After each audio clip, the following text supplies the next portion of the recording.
Major phone carriers make you sign contracts with rigid data plans to trap you into a kind of forced phonogamy.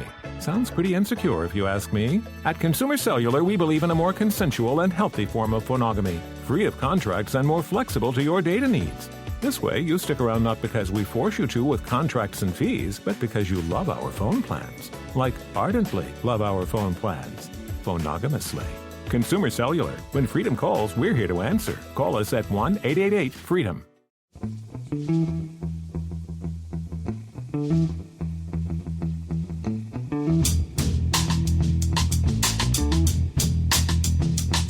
Hello and welcome to The Price of Football, the show that looks at the money behind the beautiful game with me, Kevin Day, and Liverpool University's Kieran Maguire. Kieran is fresh and cheerful even though he had a night out last night at the League Managers Association end of season do, and I am sulky and not cheerful because I didn't have a night out last night at the League Managers Association end of season do. I mentioned this to somebody in the Paulson's Armours before the last match of the season, Kieran. Somebody said you're being left behind, Kev. It's your pod as well. You need to put your foot down. And I said, don't call me Kev. And the argument carried on from there. Did you have a nice night, Kieran? I had a wonderful night. I was sat at a table with Glenn Roeder's widow and some of their children, and yeah, she was completely charming, wonderful, and spoke so lovingly of Glenn Roeder, who sadly passed away far too young. And the League Managers Association does fantastic work for the families of the members, and also for all of the people in the LMA. So it's a very good forward-thinking organisation. Big Sam gave a talk about how they spotted some health problems for him, and that's why he's still here today, and he was very grateful. So yeah, it was a fantastic event. He's quite funny on the quiet, Sam Allardyce, isn't he? Oh yeah. Very, very sharp. Yes. Also terrified of driverless trains. I think we may have had this discussion before. When he's open enough to admit, when he first took over at West Ham, he thought we'd have a look around the area, got on the Docklands Light Railway, said to somebody on the train, "When's the driver turning up?" And the bloke went, "Hasn't got a driver, mate." And Big Sam got off. Big Sam said, I'm not sitting on a train that hasn't got a driver. Also, a big fan of Dancing on Ice, but there you are. 2 bits of information we didn't think we'd be sharing today. It's News Day, Kieran. And speaking of information, we've got 2 bits of information for our lovely listeners at the end. But first, some news stories. And this one is very much breaking news, Kieran. Happened overnight, but it's a story you were kind of aware of for quite some time. It's been buzzing about. Yes, it has. This is an investigation by BBC Wales News Unit, and it's to do with spot fixing in football. They managed to find evidence of a couple of players who've been knocking around the lower leagues. Stranraer, Brechin City, Dorchester Town, and one of the clubs in Wales as well. And what was happening was the allegations, and they have been strenuously denied, of course, by the players who've just come out. But I think that they do have sufficient evidence to suggest that there have been some inappropriate behaviour taking place. It was sort of what you might call low rent things. So 50 quid will for the next throw in for a foul. I think it could rise to £500 for a yellow card and £1,000 for a red card.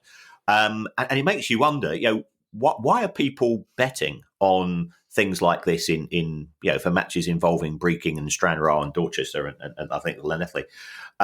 It's because the global betting market is so huge. So the people involved, if they are charged by the Welsh FA, and I suspect they'll be backed up elsewhere by FIFA and UEFA and so on. I think we're probably looking at a minimum of a 7-year ban. But we've seen this in other sports where there's been accusations in tennis, snooker, cricket, and so on. It's always been a bit harder to have this in football because it is more of a team sport.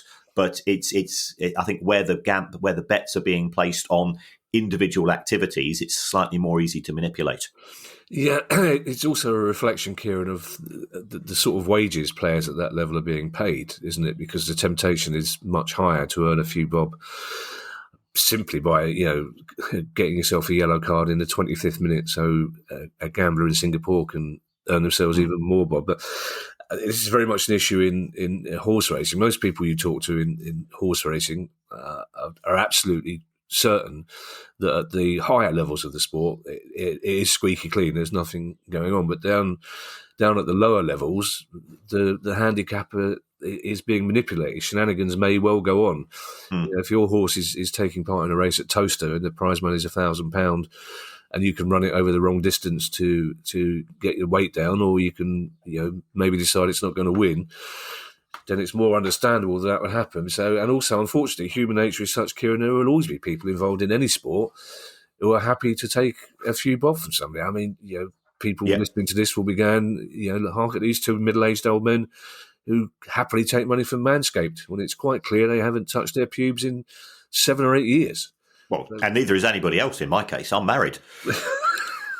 That was a refreshingly 70s thing to say, Kieran. That's why it made me laugh so much. The rest of the news, but it is the rest of the news technically. Yes, correct. But my use of English was more correct than I thought it was. Correcter than I thought it was. The Premier League has finally approved the takeover of Chelsea by a consortium led by LA Dodgers co-owner Todd Boehly. Yes, yeah. The trouble is, every time I see his name, I think of the song "So Lonely" by the Police, and then I get an earworm for about the next hour. So I wish he was called Dave or something like that.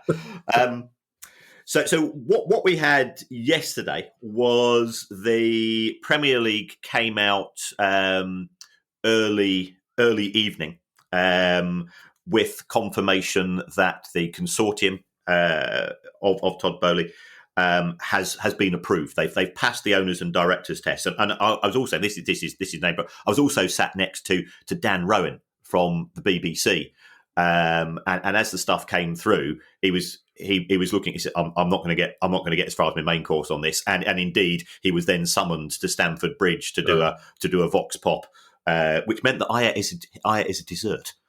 Every cloud, Kieran. Every cloud, exactly, and I'm sure. Yeah, I'm thankful to Dan for that. But the Premier League has said that all of the prospective owners, so it includes the likes of Clearlake Capital and the Swiss billionaire and some of Todd Boehly's partners, they've all passed the owners and directors test, so this can go forwards. We were then waiting for white smoke from the UK government, and that effectively came through overnight. So they are happy because, remember, we're recording this. This show's going out on the 26th of the 26th of May, which would have been my old man's 90th birthday. Actually, thinking about it, Kieran, it took you so long to remember what month we're in. There wasn't wine in that dessert, was there? Was there any kind of alcohol involved in that dessert? Possibly. But the licence expires on the 31st, and also, of course, Chelsea have a wage bill to pay in the next 2 or 3 days, and that's in the region of £28 million. So we're not quite sure where that money's coming from. So it looks as if we're practically there. We're 98% of the way there. The only thing that is outstanding is that Roman Abramovich is an EU citizen because he's got Portuguese passport in effect. And therefore, the EU have sanctions against him as well. Though, again, sort of the noises we're getting through is that they are happy with the deal. The government was still concerned until it got sufficient assurances that Abramovich would not benefit financially from this. And I think they are satisfied that the money will be ring-fenced. I think the biggest winners for this is likely to be Marina Granovskaya, who was Roman Abramovich. She was originally his PA at Sibneft, his Russian company, and now she's effectively running Chelsea on a day-to-day basis. The stories are that she's got 20 million quid for 5 weeks' work. Wow. Working on in terms of this deal, but. that's the nature of mergers and acquisition work. It is very high reward, and I'm sure she's worked very hard for it. Sorry, Kieran, who will have paid her that money? Well, that will come out of what we refer to as the net proceeds. So if the Boehly consortium is paying 2.5 billion, then I believe that there is £50 million worth of fees going to people at Chelsea for their involvement in terms of getting the deal over the line by the time of the deadline. So that will reduce the money which is going to the good causes, which we hope will very swiftly receive the proceeds of this sale. Yeah, two things off the back of that, Kieran, and we did discuss this before, the fact that 50 million quid of it is being trousered by other people and not going to the charity. But it's strange, isn't it, that a club that has been one of the richest in the world since 2003, I think, when Abramovich took over, and is about to be one of the richest in the world again, it is actually having trouble finding the money for the monthly wage bill. It seems very counterintuitive. But also, now that they've been taken over by what is essentially a consortium led by Todd Boehly rather than just one person, so you've got a lot of rich people involved, will that make decisions on transfer fees, for example, more difficult? Do they have to be negotiated, or will somebody at the club be nominated to make those decisions? Will they say, right, Todd, you're running the club, you're the one who's in charge of the budget?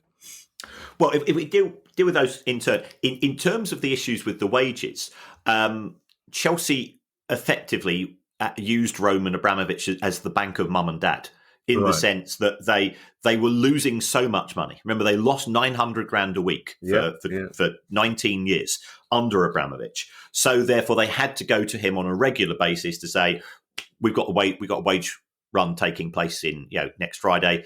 And if you sort of delve deep into the accounts, we saw last year that Abramovich lent Chelsea 150 million quid over the course of the year, and they repaid him 130. So every time they needed cash in the club, and that's partly due to your wage cost clearly is the biggest cost. It is the most constant cost, but the money coming in is very lumpy. You get a lot of money in June and July from the Premier League for the upcoming TV deal. You get a lot of money up front from season ticket holders and sponsors, and then Chelsea as a football club wasn't bringing in a lot of money itself on a match by match basis, because it's only got a capacity of 41,000. It's got 27,000 season ticket holders. So it effectively used Abramovich as a cash point machine.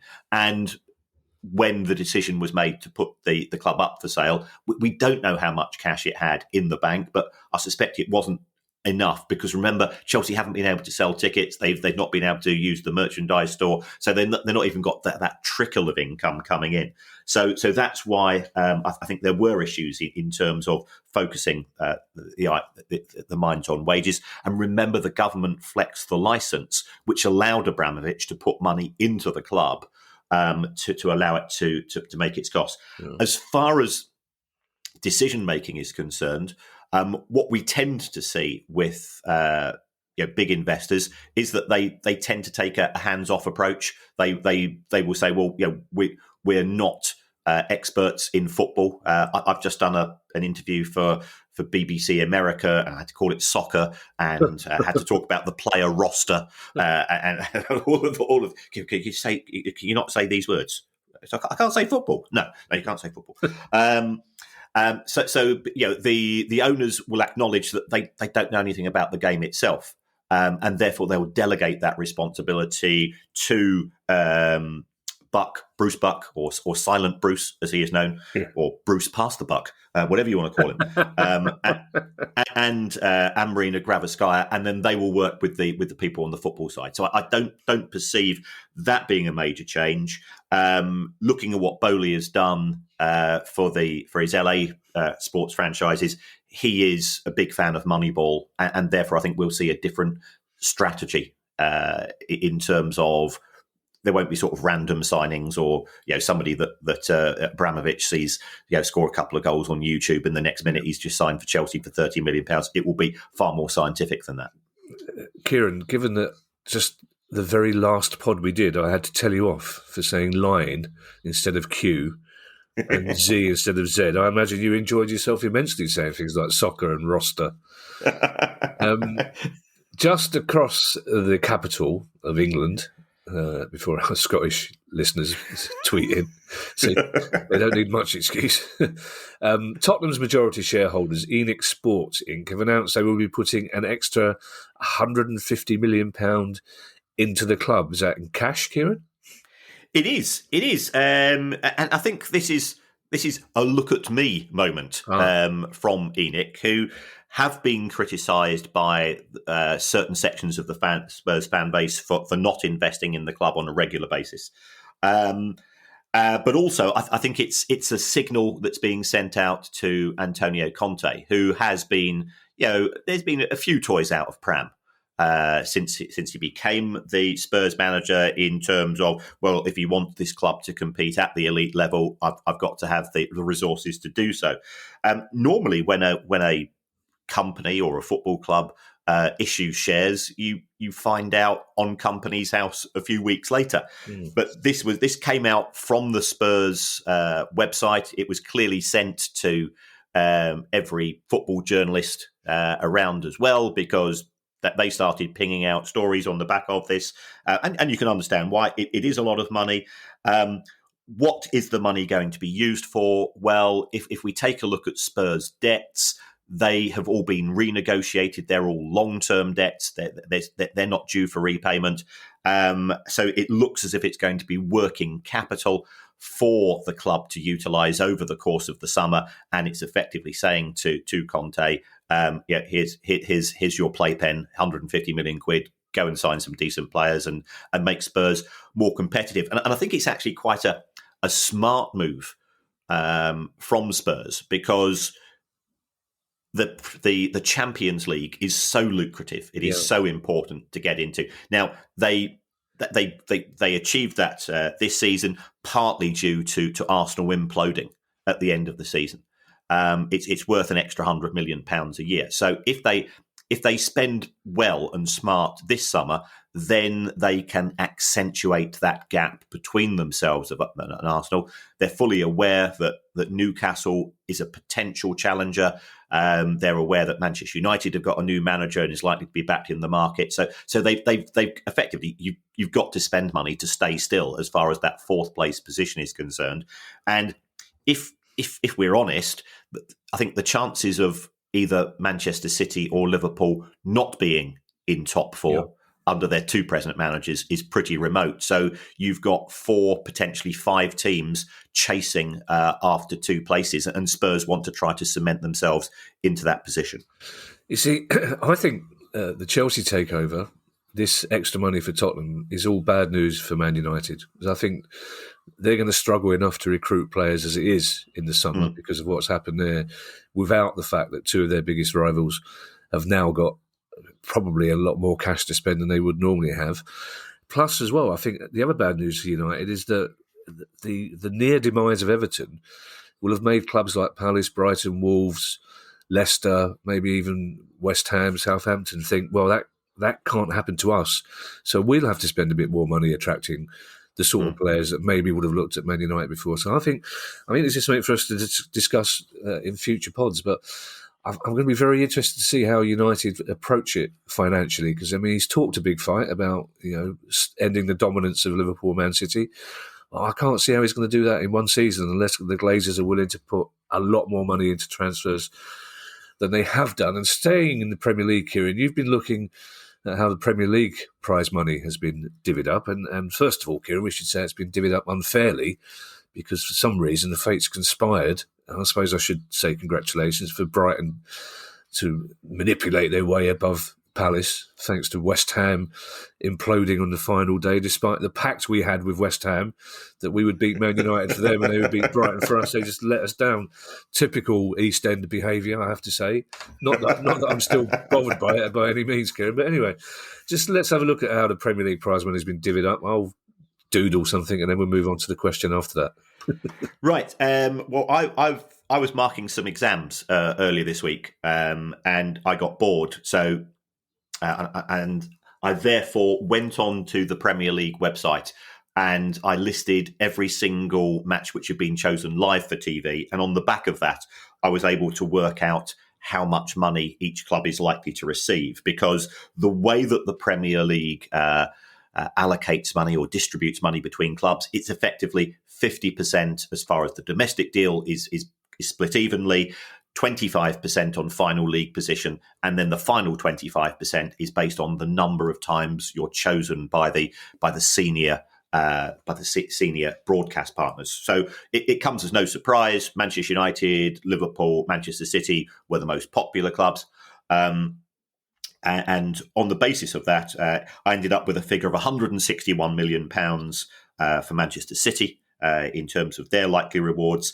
But Norwich, who finished bottom of the Premier League, generated 100 million. Now, potentially they could be replaced this weekend by Nottingham Forest, who aren't in receipt of parachute payments. Forest gets 7 million. So this is this huge gap is still an ongoing concern.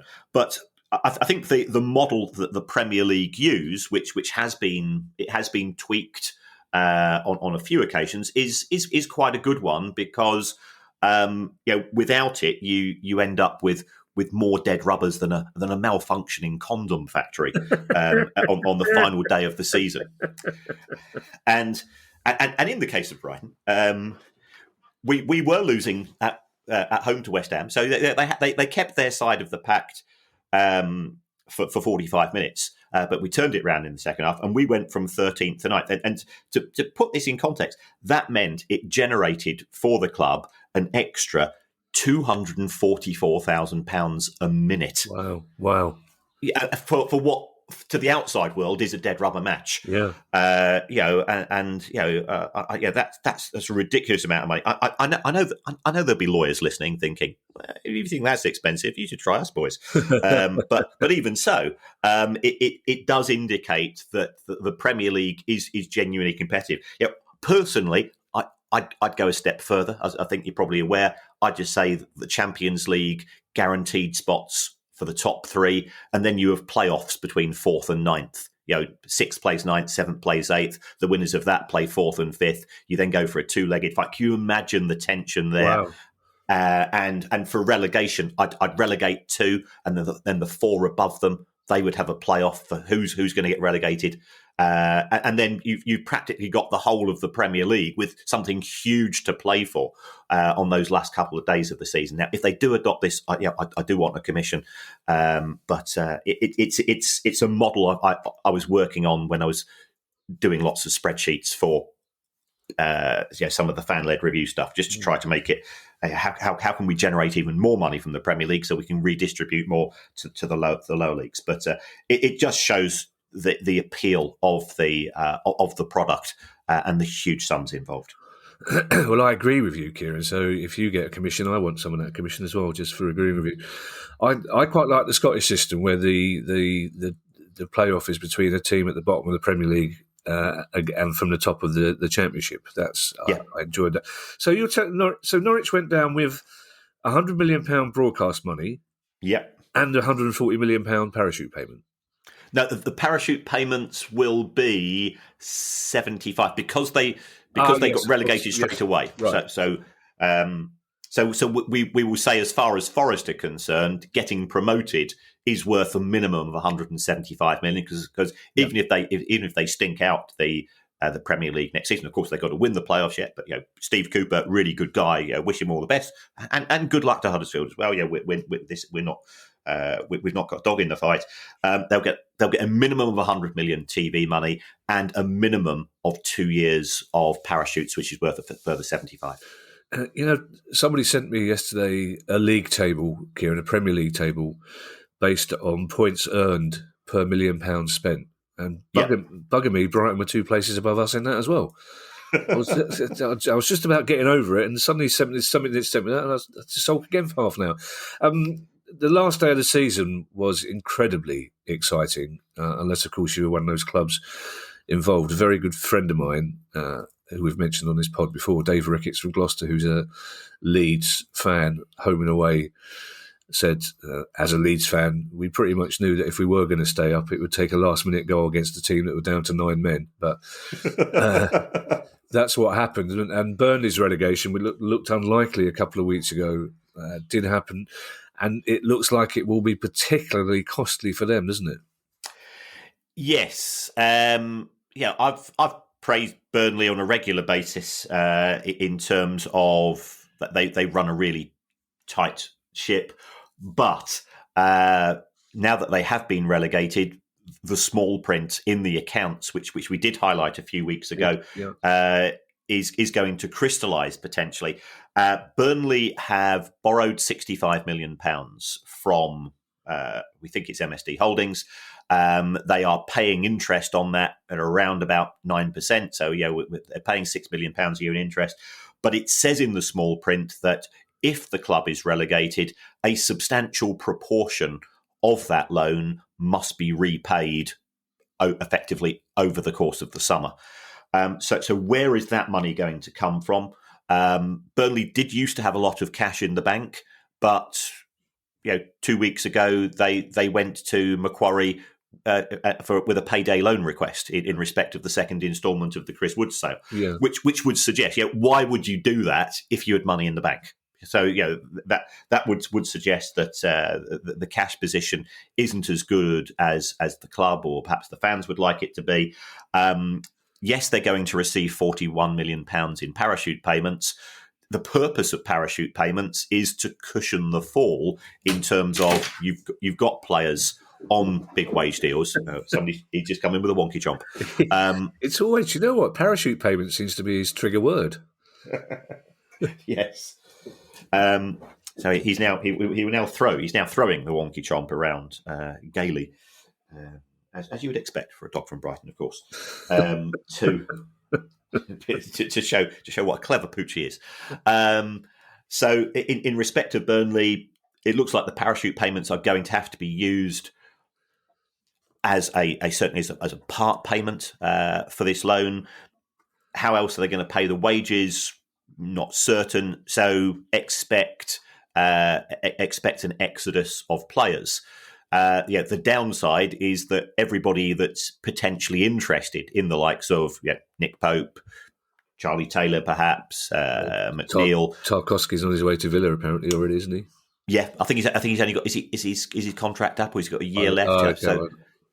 They're going to say, well, we know that Burnley are not in a strong negotiating position here, and therefore the bids that will come in, unless there's a lot of competition, are likely to be lower than otherwise. When Norwich were relegated last season, they didn't need cash desperately, and therefore they were able to extract full value for Buendia and so on. So it's not a disastrous position because they do have saleable assets. But are they likely to be a yo-yo club next season? That they're in a weaker position than the likes of Fulham and Norwich when they've been relegated. It's strange, isn't it, Kieran? It is one of those be careful what you wish for moments. We've seen it at Everton as well. Clubs that were basically well run, on a lower budget than a lot of other teams in the Premier League, but essentially well run and well managed, and got along quite nicely for quite some time. Suddenly the big investor comes along, everyone's really happy, we'll be pushing for Europe, and the opposite happens. And it seems strange that big new investment causes more financial trouble than it solves. Yeah, spending it and well are two different things, and I think that's certainly evidence in what we've seen at Everton. Burnley is a different position in the sense that the new owners came in and used the club's money and then borrowed in order to pay to acquire the club. And now that the club has been relegated, the lender has come in and says, you're not getting £100 million guaranteed from TV in the future. We want our money back. And that's caused the problem. Yeah, I mean, it's quite plain, Kieran, over 2 years of doing this pod that I am a financial idiot, but I still don't see how leverage buyouts can be legal. But again, that's something we can discuss on another pod.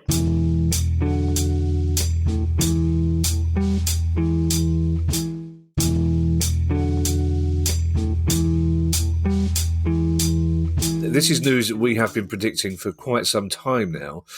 And the government have announced they're considering a ban on gambling companies being shirt sponsors in the Premier League. Yes, it does seem that this is going to be the government strategy. I think the gambling companies will be absolutely delighted with this, the big gamblers, because Ladbrokes, William Hill, Paddy Power, they don't sponsor individual clubs. You don't see Joe Correll. You don't see Betfred on the front of shirts. Yes, we've got Sky Bet who sponsor the EFL. Now, is that going to be included as part of the proposals? We don't know. Bet365, yes, they sponsor Stoke City because there is a long-term family-based relationship with the city there. So if this goes through and there's no loss of perimeter advertising, then I don't see an issue. I genuinely think it's a lost opportunity because the gambling industry is the biggest single beneficiary of the success of the Premier League and the EFL. Yeah, you've just got to look at the amount of additional money which is coming in, and since the rise of smartphones, everybody's got apps, and you can bet all of the in-play benefits. My view is that I don't want to abolish gambling. I gamble myself. I do the lottery, and normally I bet on Brighton to lose against Palace because that's called an emotional hedge from my perspective. Although when Benteke scored that 95th minute goal, I made about 500 quid and I cursed myself. I was so ashamed of myself that night. Good, right. But the horse racing industry is funded by a levy on bets. Yep. And that's because of the importance of the industry. Why can we not do the same in football? And we say, well, that money is split. Okay, look, if Rishi Sunak needs a few extra quid, he can take 25% of it, and the remainder is split between the EFL and grassroots football, which is chronically underfunded. And the game genuinely benefits. So here, the gambling industry, its reputation is enhanced. The government, if it introduces this legislation, well, it'll be good for the government because this is going to appeal to its red wall. The gambling industry can adjust its algorithms. It still won't go short. It will just sort of change the margins on a few bets.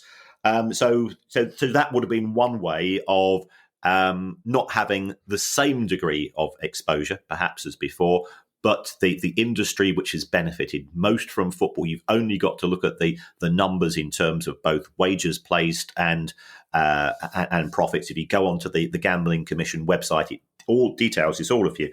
It could have generated large sums of money for football. It could have helped out grassroots as well. Front of shirt is, in my view, it's tokenism. If the gambling companies can advertise on TV before the matches, if they can sponsor the TV shows, the fact that it's not on the front of shirts not going to make a lot of difference. You took the words out of my mouth, Kieran, because that was going to be my next question. If this is a moral stance on behalf of the government, then only to ban shirt front sponsors, is the most token gestures. I don't understand. But in terms of timescale, will they give clubs in the Premier League who are sponsored, for example, by ManBetX or W88, will they give them a season to say, you've got this time to find a new sponsor, or will this be... will this have to be done through legislation, or will they simply tell the Premier League that this is happening?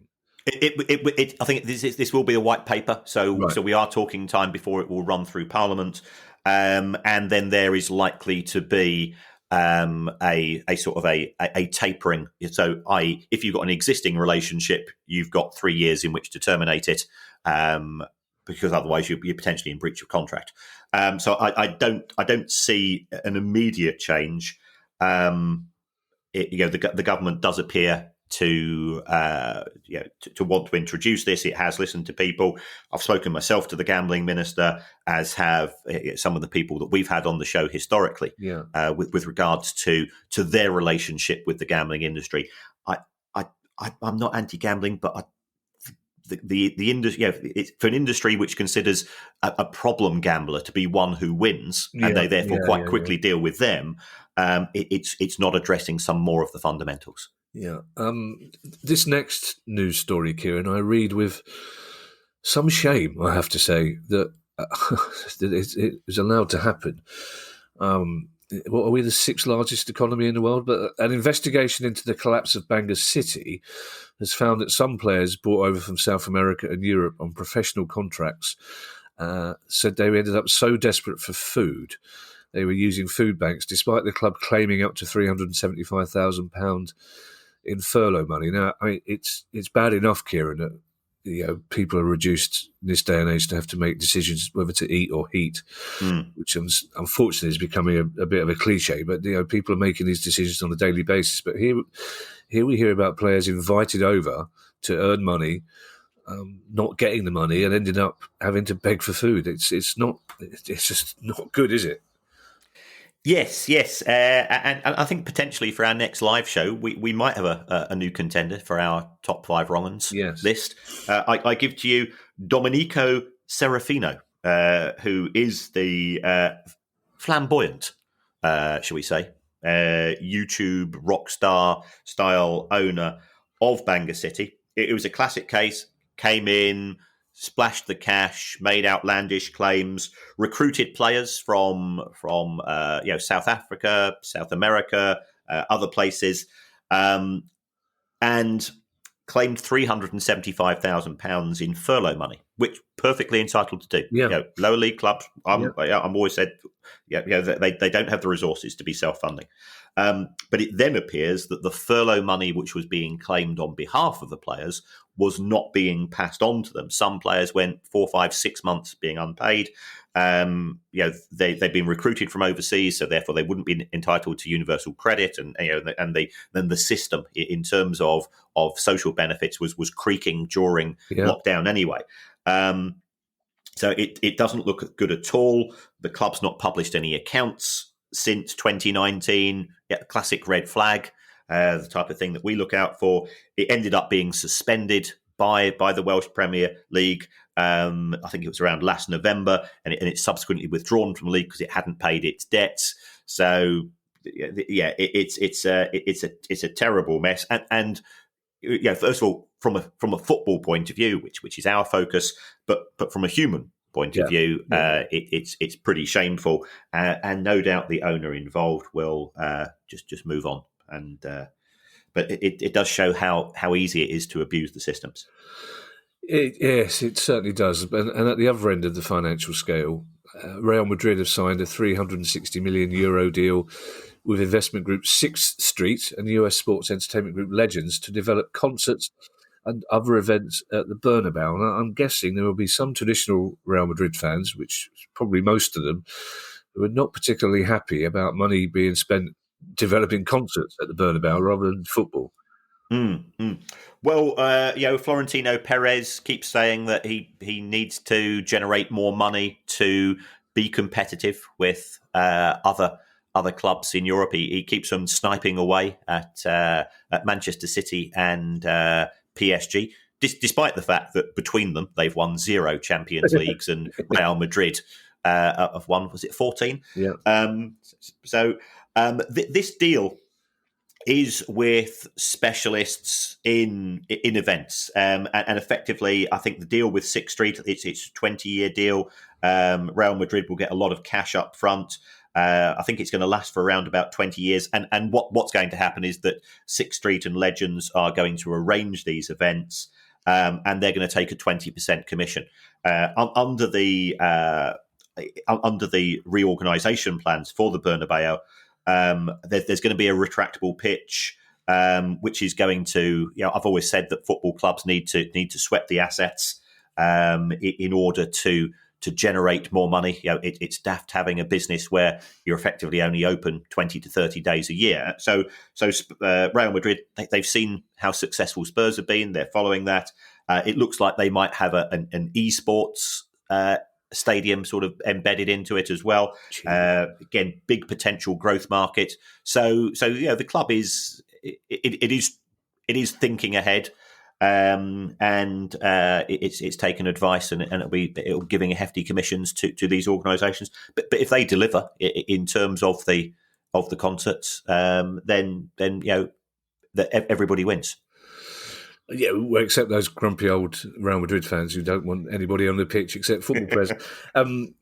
We spoke last week, Kieran, or you told us last week very amusingly about the Spanish press and their response to Mbappe not coming to Madrid. Yes. Several people sent me over the weekend. The French press basically responded in kind with, and the tone was very much like, well, why do you want to go to a low-rent country like Spain? The weather's terrible, the food's awful. Of course he's staying in France. Time, Kieran, for the two pieces of information we promised our listeners. First of all, a very nice chap from the kit manufacturers Hummel is going to be talking to us next week. So if you have any questions around the manufacture of football kits, or indeed about your favourite colours, then by all means send them to the usual address, which we'll give you at the end of the pod. We'll extract the ones that don't have the word sweatshop in and put them to our lovely chap from Hummel. And secondly, it's the end of the season, although not for us, Kieran. It doesn't matter whether there's no football on at all. we still carry on regardless, because the world of football finance carries on regardless. And of course, we've got trophies to be won. We've got the Women's Euros to think about. So there's all sorts of things. So we will still be with you in the summer. But as always, we celebrate the end of the season with a Price of Football Zoom quiz, which will be held from around 7 o'clock next Thursday, June the 2nd. Now, neither of us realised this was a thing, Kieran, but it turns out that if you advertise a quiz on social media and put the link on social media and you don't charge people for the quiz, it will attract a number of dickheads. Yes. As indeed it did last time, although, to be fair to the Baroness, he seemed to enjoy throwing dickheads off the link.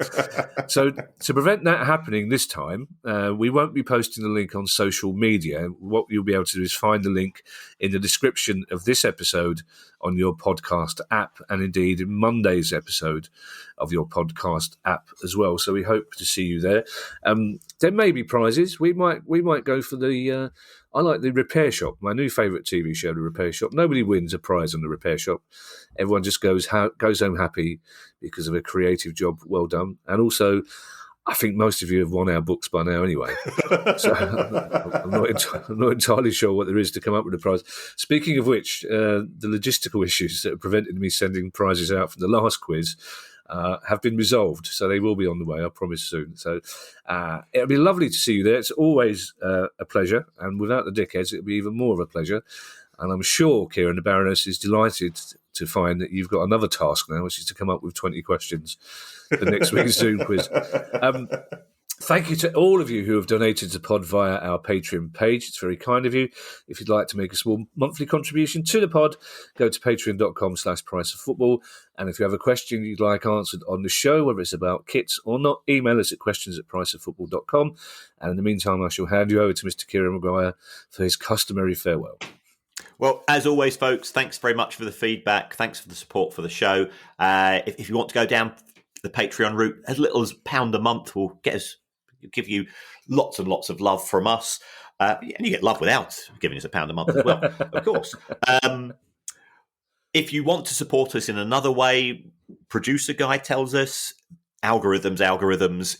If you leave a review on your podcast app, it helps us in the charts. It helps us to go to guests, because one of the first things when we started talking to Arm, we said, "Okay, how many downloads do you get? Where are you in the charts?" And we can sort of start to quote the numbers. I think we're getting 200,000 downloads a month now, which is which we're dead chuffed about. It's pretty good, Kieran. Yeah.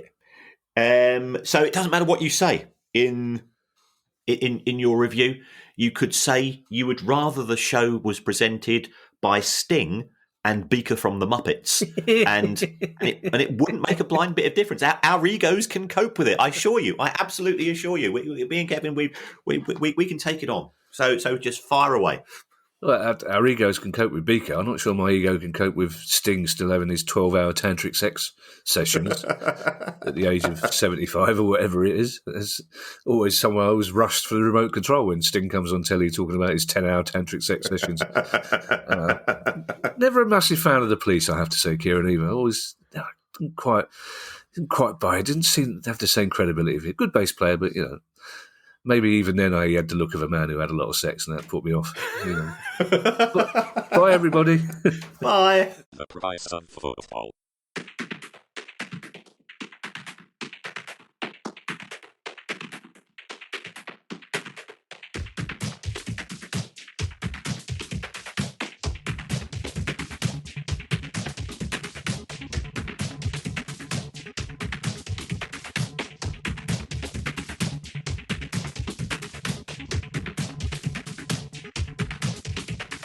The price of football.